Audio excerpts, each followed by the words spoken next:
আপনার মুখে যদি কালো দাগ বা ডার্ক স্পট থেকে থাকে তাহলে এই ভিডিওটি শুধুমাত্র আপনার জন্য, কারণ এই ভিডিওতে আপনি পাবেন এর সমাধান, তাও খুব ঘরোয়া এবং সিম্পল উপায়। আজকে আপনাকে সন্ধান দিব একটি ঘরোয়া প্যাকের যা আপনার দাগ ছোপ কমাতে সাহায্য করবে, যার জন্য আপনার দরকার সবার প্রথমে এক টুকরো আলু। আলু আমাদের সবার বাসায় কিন্তু কম বেশি অ্যাভেলেবেল থাকে, তো হাতের কাছে যেহেতু আলু আছে, আলু দরকার এবং সেই আলুটি কুচি কুচি করে কেটে এর একটি সুন্দর পেস্ট বানিয়ে নিতে হবে ব্লেন্ডারে ব্লেন্ড করে। তারপর সেই পেস্টের সাথে ১ টেবিল চামচ লেবুর রস মেশাতে হবে, একটু পরিমাণে দুধ এবং ১ চা চামচ মধু মেশাতে হবে। সব উপকরণ একসাথে ভালোভাবে মিশিয়ে মিশ্রণটি আপনার মুখের কালো দাগে অথবা পুরো মুখে গলায় লাগাতে পারেন। যাদের পিগমেন্টেশনের সমস্যা আছে ঘাড়ে গলায়, তারাও কিন্তু ঘাড়ে গলায় লাগাতে পারেন। তারপর এটিকে রেখে দিন ১০ থেকে ১৫ মিনিট। ১০-১৫ মিনিট পর আপনি স্কিনটাকে ঠান্ডা পানি দিয়ে ধুয়ে ফেলুন। আরও সহজ উপায়ে চাইলে শুধু আলুর টুকরো কেটে দাগের উপরে ৩০ মিনিটের মতো রেখে দিন, তারপর ধুয়ে ফেলুন।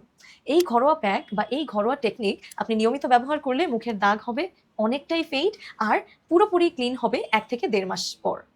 তো ধৈর্য নিয়ে যে কোনো কিছু অ্যাপ্লাই করতে হবে, কারণ প্রাকৃতিক উপাদানগুলো আমাদের অনেক স্লোলি রেজাল্ট দেয়, কিন্তু এটি পার্মানেন্ট থেকে যায়। এই ঘরোয়া প্যাক বা এই টেকনিক আপনি নিয়মিত ব্যবহার করুন, আপনার মুখকে রাখুন দাগমুক্ত, কালো ছোপ মুক্ত এবং উজ্জ্বল সুন্দর। সব উপকরণই আমাদের ঘরেই থাকে, তাই আজই ট্রাই করুন। রেজাল্ট দেখে সবাই অনেক অবাক হয়ে যাবেন।